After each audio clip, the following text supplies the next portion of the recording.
All right, so the interesting question about why the hype of DeepSeek is Joel and I actually have different interpretations of this. Well, I think a lot of the hype is driven by misinformation about what DeepSeek is. And I've seen a lot of articles, taking the smallest model and calling it extremely fast and cheap, and taking the biggest model's performance and accuracy and saying it's really performant. It does extremely well.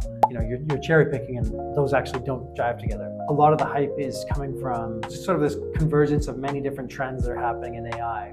Open source versus closed source models. It's large versus small models. Amount of training data going into them. Amount of compute that it takes to scale these models. And I think a lot of these trends are moving in this one direction, and then they combine all of those together into a nice package. The issue is they have restrictions on what chips they can import for NVIDIA, and then that's having this sort of snowball effect on NVIDIA's stock price, and then that contributes back to the hype and feeds back into the full cycle again. As far as I can tell, one of the things that really excites people about it is getting people talking a lot, and the way it's impacted all the way down to like NVIDIA stock is that people seem very excited about the relatively low cost that went into training the model. And I think it's caused a lot of people to recalibrate their estimates of the amount of investment it's really going to take to continue growing and scaling the capabilities of these models. Even that basic fact, I think that's also based on a misunderstanding of some general figures that have been passed around. So a lot of the conversation has been around this like $6 million to train the model. Apparently that refers just to an external